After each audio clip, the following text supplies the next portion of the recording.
भगवान ने सोचा अब माखन तो खूब खा लिया, माखन खाकर मुंह और हाथ चिकने हो गए। अब ब्रजरथ का भी तो स्वाद चखूं, ब्रजरथ से माखन की चिकनाई छूट जाएगी। तो वो उनके साथ सखाओं के साथ खेल रहे थे और धीरे से मुंह में मिट्टी का एक ढेला रख लिया। बलदाऊ जी ने देख लिया, क्या कर रहा है तू? तो कान्हा जी बोले तो बलराम जी बोले, अच्छा तूने मिट्टी खाई, चल मैया से बोली। और उनको ले गए सारे ग्वालाओं के साथ और अपनी मैया से बोले, मैया कान्हा मृदम भक्षितवा, कान्हा ने आज मिट्टी खाई। तो मैया ने सोचा, छोड़ो तो बहुत बिगड़ गए हो, पहले तो माखन खाया करे तो माखन तो खावे की चीज है, तो मैं मना नहीं कर रही थी, आज मिट्टी खाने लग गए हो, धीरे धीरे और बिगड़ जाएगा, पुड़िया खाने लग जाएगा, आज तो दंड देना ही पड़ेगा, बहुत उद्दंड हो गए हो। मैया ने हाथ में लाठी ली और बोली, क्यों रे कनुआ, तूने आज माटी खाई? कन्हैया बोले तो मैया बोली, तो ये सारे ग्वाला झूठे हैं? तो कन्हैया बोले, हाँ सर्वे मिथ्या, ये सारे झूठे हैं। तो मैया बोली, अच्छा पहले तो गोपियां झूठी थी और आज ग्वाला भी झूठे हो गए, पूरे ब्रज में एक तू ही सत्यवादी है। तो कन्हैया बोले, हाँ। कन्हैया ने बोला, नहीं मैया मैंने मिट्टी नहीं खाई, अगर तुझे मेरी बात पे यकीन ना हो रहा तो मेरा मुंह खोल के देख ले। तो मैया बोली, हाँ ये बात तूने सही कही। तो कन्हैया ने सोचा कि मैंने तो कहा था इतने यकीन से बोलूंगा, इतने विश्वास से बोलूंगा तो यूँ सोचेगी मैया कि मैंने खाई नहीं, पर ये तो कह रही है खोल मुंह, मेरे मुंह में माटी और मैया के हाथ में साटी, अगर इनने मुंह में माटी देखी तो मेरे अभी आई साटी पड़ने। तो भगवान ने मुंह खोला और भगवान की ऐश्वर्य शक्ति उनके मुख में प्रकट हो गई और मैया को उनके मुख में सूर्य चंद्र तारा मंडल, पूरे ब्रह्मांड, पृथ्वी, पहाड़, नदियाँ और गोकुल, नंद भवन और नंद भवन के आंगन में मैया उनको डांट रही है, ये सारा दृश्य दिख गया। तो मैया ने आज सोचा, मेरो लाला तो सच में भगवान है, और मैया कांपने लगी और हाथ जोड़कर खड़ी हो गई। तो कन्हैया बोले, मैया दिखी मेरे मुंह में माटी? तो मैया बोली, लाला मेरे को तेरे मुंह में माटी थोड़ी ना, सूर्य चंद्र तारा मंडल ऐसे ऐसे पहाड़ नदियां दिख गई जो मैंने जीवन में कभी देखी ना। तो कन्हैया बोले कि मैया या तेरे बुढ़ापे की आंखें चकाचौंध हो रही है, तू मेरे हाथ क्यों जोड़ रही है, वापस देख। इतने में भगवान ने सारी ऐश्वर्य शक्ति को साफ कर दिया और अब देखा तो उनके मुख में कुछ ना दिखा। तो मैया ने उनको वापस गले लगा लिया।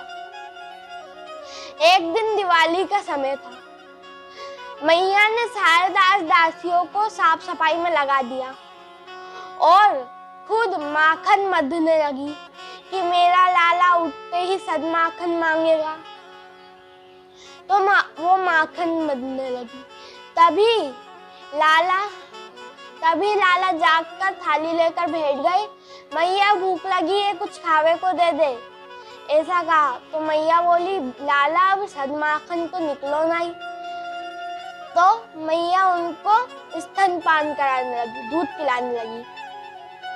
तो मैया से कन्हैया ने पूछा, मैया एक बात पूछूं? तो मैया ने बोला, एक नहीं तू तो 10 पूछ। मैया तो दूध प्यारो लगे कि पूत? तो मैया बोली, ये कोई पूछने की बात है, मुझे तो पूत प्यारो लगे, तारे काई यो दूध संभाल के रखूं, कि मारो पूत दूध पिएगो तो खूब हट्टो कट्टो पहलवान बनेगो। तो कन्हैया खुश हो गए कि मेरी मैया मेरे से कितना प्रेम करे, और खुश होकर उनको दूध पीने लगे। तभी मैया की नजर पड़ी चूल्हे पर। चूल्हे पर नजर पड़ी तो चूल्हे पर दूध उपन गयो। तो मैया कान्हा को धरती में पटक कर भागी, तेरी बेंडी बेंडी बातान में मेरा दूध उपन गयो। तो कन्हैया को बहुत बुरा लगो। अभी कह रही थी मेरे को पूत प्यारो लगी, और दूध को देखते ही पूत को धरती में धर के भाग गई। गुस्सा आया, एक भाटा उठाकर आंगन में जितने माट मटका रखे थे सब में ढम ढम ढम ढम आवाज कर दिए। तो मैया जब चूल्हे पे दूध उतारने गई, उनको आवाज आई ढम ढम की। उनने तो भगवान ने सारे माट मटका फोड़ दिए। फिर रोने लग गए कि आज तो मैया मेरे को मारेगी छोड़ेगी ना। तो उनने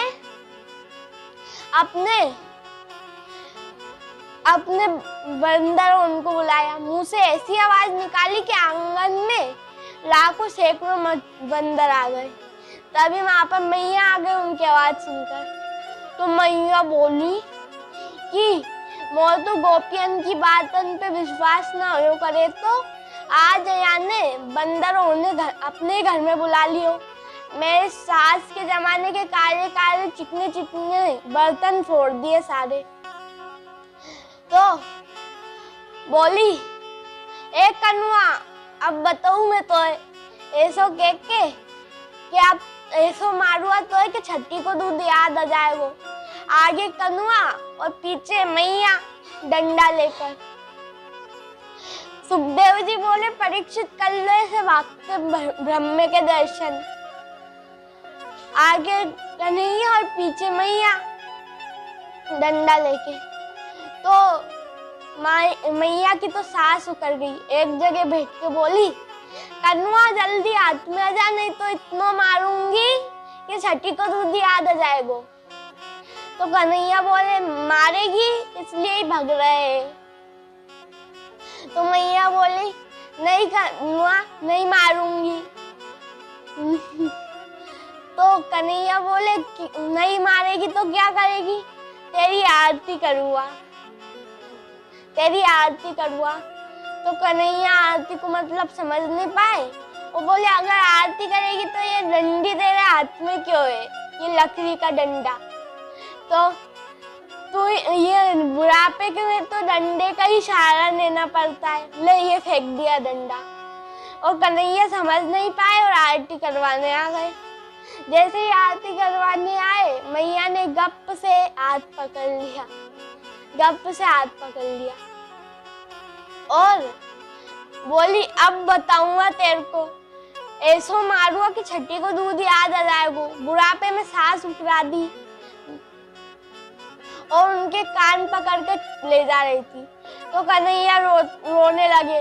रोते रोते जगन्नाथ भगवान जैसे कोलन तक काजल आ गए, मोटो मोटो काजल लगा के। तो मैया घर ले जाकर सोचने लगी, ज्यादा मारनो पीटवो तो ठीक नहीं, पर कोई सजा तो देनी पड़ेगी, बहुत उद्दंड होते जा रहे हो। तो उन्होंने सोचा कि मैं अगर कोई सजा नहीं दूंगी तो कल से और ज्यादा करेगा, तो कुछ सजा तो देनी पड़ेगी। तो उन्होंने सोचा कि ये उखल से बांध दिया है। तो उखल से बांधने लगी। उखल से बांधती और 2 अंगुल रस्सियां कम पड़ जाती। तो उन्होंने लाखों सैकड़ों रस्सियां बांध दी, फिर भी 2 अंगुल कम पड़ जाती। भगवान को पाने में 2 अंगुल रस्सी की कमी पड़ती है, 2 अंगुल की ही कमी पड़ती है। पहली कमी, अगर भक्त परिश्रम करता रहे तो भक्त परिश्रम करे और भगवान की कृपा हो तो ये 2 अंगुल की कमी दूर होती है। अगर भक्त परिश्रम करता रहे और भगवान कृपा ना करे तो एक अंगुल की कमी रहती है। और अगर भगवान कृपा करते रहे और भक्त परिश्रम ना करे तो भी कमी रहती है। तो भैया भगवान ने सोचा कि मैया को अब ज्यादा परेशान करना ठीक नहीं, तो उनने बांध लियो। मैया पसीने में लथपथ हो गई। उनने कहा तेरी मुट्ठी भर की कमर बांधने में मैं परेशान हो गई, अब बंदो रे दिन भर रात भर रही, और चली गई। और उनने सोचा चलो सदमाकर निकाल लेती हूँ, बाद में बैठ कर खिलाऊंगी, और वह चले गई। फिर धीरे कन्हैया उस उकल को खींचते ले जा रहे थे। बीच आंगन में 2 अर्जुन के वृक्ष आ गए और उखल था बड़ा, उन 2 अर्जुन के वृक्ष में फंस गया। तो कन्हैया ने एक दिया झटका, दोनों अर्जुन के वृक्ष फट गए, जमीन पर गिर गए। पर भगवान ने उसकी शब्द शक्ति को रोक लिया, क्योंकि उस अर्जुन के वृक्ष से 2 पुरुष प्रकट हुए थे, नलकूबर और हेमक्लीम नाम के 2 कुबेर के पुत्र प्रकट हुए थे। सरोवर में नग्न नहा रहे थे, कुबेर के पुत्र थे, धन का बड़ा मद था। सरोवर में नग्न नहा रहे थे, नारद जी निकले तो नारद जी के सामने खड़े होकर बोले दंडो महाराज दंडोत। तो नारद जी को गुस्सा आ गया। नारद जी ने शाप दे दिया, दुष्ट तुम एक संत के सामने नग्न खड़े हो जाओ, मैं श्राप देता हूँ, तुम जड़ वृक्ष बन जाओ। तो दोनों उनके पैरों में गिर गए। तो नारद जी को दया आ गई, मैंने श्राप दिया है तो श्राप तो विफल नहीं होगा, पर मैं तुम्हें एक आशीर्वाद देता हूँ कि तुम नंद के आंगन के वृक्ष बनो, जहाँ तुम भगवान की बाल लीलाओं को दर्शन करो। तो वही वचन पूरा करने के लिए भगवान ने उन वृक्षों को तोड़ दिया और वह स्तुति गाकर चले गए। फिर जब वो गए तब भगवान नंद बाबा को शब्द उनका गिरने का स्वर सुनाया। तो नंद बाबा आए, उनने देखा तो अंदर से तो डर गए, पर ऊपर से हंसते हुए बोले कि तुम ऐसे फंस गए, और फिर उनको छोड़ दिया। फिर उन्होंने आपातकालीन मीटिंग बुलाई और कहा कि अब हम इस गोकुल में नहीं रुकेंगे। तो उन्होंने पूछा, ग्वाला ने पूछा कि क्या हुआ बाबा, इसमें गोकुल में क्यों नहीं रुकोगे? तो नंद बाबा बोले कि गोकुल में छोरा को फली ना आए, जब से भयो है कुछ ना कुछ संकट आ रहे हैं, तो ये जगह उसको फली ना है,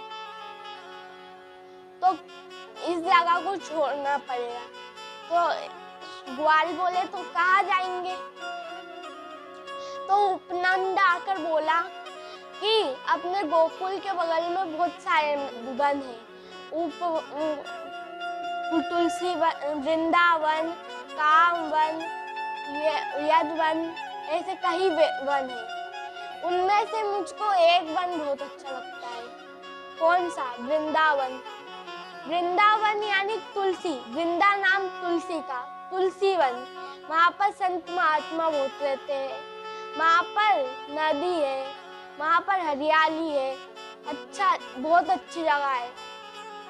तो वृंदावन की महिमा सुनकर सारे गोकुलवासी बोले कि चलो वृंदावन हम भी चलेंगे, ऐसे सारे लोग चल दिए। फिर वहाँ पर जब सब वृंदावन गए तो भगवान ने वहाँ पर जाके देखा तो बोले मैया मैं यहाँ पे गैया चराऊंगा। तो मैया बोली कि अभी तो तू 4 साल को ही हो, गैया नहीं, तू तो बछड़े चरा पहले, फिर बछड़े चराना सीख ले, फिर गैया चराएंगे। तो भगवान ने बछड़े चराने के शौक आ गया, उनने बछड़े चराने की सोची। तो मैया से बोले, मैया मैं यहाँ पे बछड़े चराऊंगा, बहुत सुंदर जगह है। तो मैया बोली कि भगवान बोले, मैया यहाँ पे बहुत अच्छी जगह है, मैं गैया चराऊंगी। तो मैया बोली, बेटा तू इतना बड़ो नहीं हुए हो कि तू गैया चराऊ, पहले बछड़ा चराने सीख ले, फिर गैया चराने लग जाइए। तो भगवान बोले, जी मैया। बछड़े चराने की एक सीमा थी कि यहाँ से आगे बछड़े नहीं ले जाना। तो भगवान बछड़े चराने लगे। एक दिन बछड़ों में वत्सासुर मिल गया। भगवान ने जान लिया और टांग घुमा के पटका और उसका हो गया गोविंदा।